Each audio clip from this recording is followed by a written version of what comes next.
You know what? I've always hated you, and I'm so glad you're the one who's trapped here with me now. I'm standing in the middle of my dead father's living room, in the middle of nowhere, Montana, and I just said that to my own brother's face. The words hung in the air like a slap. It's day 3 of our forced family reunion from hell. Me, my 2 brothers, and my sister. We're all grown-ups, with our own lives, our own grudges, and our own desperate need for the money this old ranch is worth. My dad's will was clear. To inherit the property, we all have to live together under this roof for 1 full year. A year! Can you believe it? It's like some kind of twisted reality show, but the prize is our inheritance, and the cost is our sanity. The tension is so thick you could cut it with a rusty knife. Every glance is a battle. Every word is a loaded weapon. And right now, I'm the one holding the grenade. After my outburst, my sister just started crying, which only made me feel like a monster. My older brother, Mark, who's always thought he was the man of the house, just stood there, silent, his jaw clenched in that way that used to scare me when we were kids. My younger brother, Leo, he just shook his head and laughed. A bitter, hollow laugh. They looked at me like I was the villain. And maybe I am. But if you were me, standing in a house full of people who you feel have been waiting for you to fail your whole life, wouldn't you have a breaking point? It's only been 3 days and it already feels like a lifetime of judgment. Am I in the wrong here?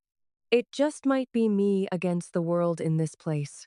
That moment, right there, that was the climax of a fight that had been building for years.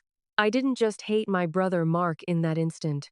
I hated the whole damn situation.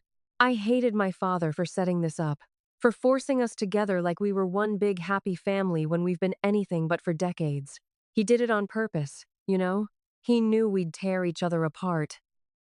Maybe he wanted to teach us a lesson from beyond the grave. Or maybe, just maybe, he was laughing at us. After my little confession, the atmosphere in the house turned from cold to arctic. I walked out of the living room, my heart pounding against my ribs. I needed air. The whole place is a museum of our childhood, and it's suffocating.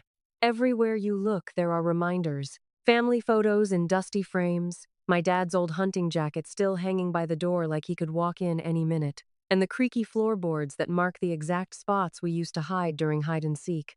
It's supposed to be a home, but right now, it feels like a tomb. The next few days were a study in passive-aggressive warfare. Mark would just grunt when I entered the room. My sister, Sarah, would sigh dramatically and leave, always making sure I heard her. Even Leo, the goofball of the family, turned icy. The only time they acknowledged me was to remind me of the rules. No eating in the living room.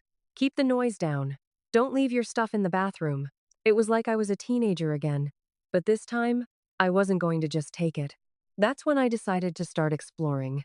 To take my mind off the misery, I started going through some of the old boxes in the attic. The place was a disaster zone, cobwebs, dust, and the ghosts of 1,000 bad decisions. I was digging through an old trunk when my hand brushed against something cold and smooth. It was a mirror, but it wasn't just any mirror. It was an ornate, vintage piece with a heavy silver frame. I pulled it out and wiped the dust off with my sleeve. The glass was perfectly clear, almost unnaturally so, but it didn't reflect the dusty attic behind me. It didn't reflect me. Instead, I saw a memory. I saw us, all 4 of us, sitting around a wooden table. We were kids. Sarah and I were laughing at something stupid. Mark was trying to be serious, and Leo was pulling a silly face. Our parents were there too. My dad looking so young and strong. My mom with her warm smile. They were all there, frozen in time. I gasped and dropped the mirror. It clattered to the floor, and the vision was gone. I was looking at my own terrified face in the glass. My hands were shaking. What? What the hell? I picked it up again, my heart thumping so loud I could hear it in my ears. I looked again, just a glance, and there they were again, the memory, but this time, it changed. It flickered to another scene, me and my dad alone by the pond behind the house. He was teaching me how to skip stones. I remembered that day. He'd been so patient with me, even when I got frustrated and threw a rock into the water like a toddler having a tantrum. It was like the mirror was a portal to my personal highlight reel of happy memories. A way to drown out the constant noise of the bickering and the tension downstairs. I spent hours up there that night, watching. I saw my first bicycle, my first day of school, Christmas mornings, birthday parties. I felt happy. I actually felt a spark of joy for the first time since I'd stepped foot in this place. It was a secret. My secret. At first, I was just doing it for me, a little escape. But then I started to think about my siblings. I made the mistake of telling Leo about it. I was so desperate for someone to believe me, to share this weird, wonderful thing with. Leo, you have to see this. It's insane, I said, grabbing his arm and dragging him up the stairs. He was skeptical, rolling his eyes. More of your conspiracies? We're supposed to be checking the fences, not playing in the attic, sis. But I insisted. I showed him the mirror, told him to look. He sighed, bent down, and stared into it. I watched his face, expecting to see his eyes light up with recognition. Instead, he just stared. Okay, I'm looking. I see. Me. And a lot of dust. So, what's the big deal? He just saw his reflection. My blood ran cold. What do you mean? You don't see us? When we were kids? Dad? The lake? He just shook his head, looking at me like I'd grown a second head. I think the dust is getting to you. Or maybe Dad's ghost is haunting you. Either way, get some sleep. You're acting weird. He left me standing there, holding the mirror, a pit of dread in my stomach. Then it clicked. The mirror was a test. A trick. My dad, he was a practical joker. Always had been. He must have set this up, some kind of weird trial to see who was worthy, or something. The real treasure wasn't the land, it was the memories.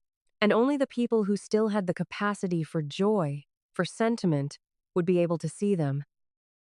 The ones who were too busy calculating what they were going to do with their share of the money they just saw themselves, their own egos staring back. I tried to show Mark a few days later. I caught him in the hallway. Hey, I have to show you something. In the attic. He huffed. What is it? I'm not in the mood for your games.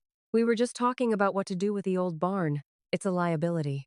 Mark, please, just trust me for 1 second, I begged him. He looked at me, his eyes cold, before finally following me up. I positioned the mirror, said, look, and waited. He stared for a full minute. Then he scoffed. It's just a damn mirror, sis. What is wrong with you? Honestly, I think you're losing it, just like Dad did.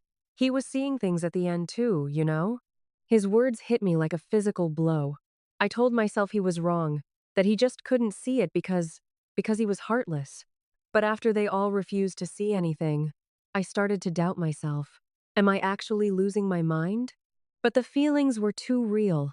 The warmth of those memories on the cold, drafty nights was too vivid.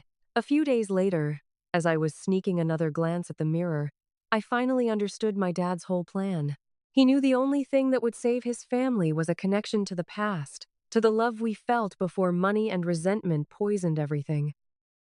The mirror wasn't just for me. It was to show me who they had become. When I looked at my siblings now, all I saw were the shadows of the people they used to be. Then, I found the letter. It was taped to the back of the mirror frame, a piece of yellowed paper with Dad's handwriting. It said, "The true treasure is not the land, but the love you shared. If you cannot see it, you have already lost it. Show this to the others. If they can't see, they don't deserve the land." That's when the plot twisted. I realized they couldn't see because they didn't have love in their hearts. They were here for the land. I was here. I was here because I couldn't let go of him. I was the one who actually cared. But they had convinced everyone else that I was the crazy, unstable one. It was the perfect gaslighting. That night I overheard them in the kitchen. "She's clearly losing it," Mark said in a low voice. "We can probably get a doctor to sign off on it. Have her committed, maybe. Then the will would default to us. The 1-year rule is void if you're declared incompetent." My heart stopped. They were planning to have me committed.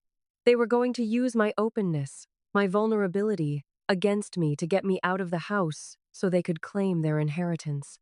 I was betrayed by my own blood. My own family was trying to steal my birthright and lock me away. I felt sick. My whole world shattered. They were talking about me like I was a problem to be solved, a stain to be removed. The pain was unbearable, but at that moment I stopped being the sad, sentimental sister. I became a survivor. I thought, you want to play dirty? Fine, let's play. I didn't confront them. Nope. I knew if I did, I'd lose. I'd be the crazy one throwing accusations. So I became a ghost. I started documenting everything. I found the recording app on my phone, and every time they started talking, I'd hit record. I caught them talking about getting a doctor, about their plans for the money, about how stupid I was for being such a sentimental fool over that ugly mirror. I waited. I pretended to get worse. I let them think their plan was working. And then, on the day they brought in a family friend who was a doctor, I played my hand. I had an audio recording of the conversation where Mark explicitly said, "We just need a signature, and she'll be out of here. Then it's just us. We can split it 3 ways." I stood in front of them all, my family and the doctor, and I pressed play. The silence that followed was deafening. Mark's face went white. Sarah burst into tears. Again. But this time they weren't tears of sympathy for me. They were tears of a trapped animal. I had outsmarted them all. My dad's will wasn't just about living together. It was about preserving family. And mine had been ready to destroy me for money. My dad taught me one last lesson that day. Family isn't blood. It's the people who don't stab you in the back. It's the people who can still see you in the mirror. My siblings are just people I'm related to. And am I in the wrong for exposing them? For fighting back? No. I was fighting for my freedom, for my sanity, and for my father's memory. I won the inheritance, but more importantly, I won back my self-respect. I realized I didn't need them. I needed to be free. So, if you're in a toxic situation, remember, you don't have to set yourself on fire to keep others warm. Sometimes, the best revenge is just protecting your peace. It's a lonely win, but a win nonetheless. I'm still standing in this old house, but now, the ghosts don't haunt me. They are my only friends.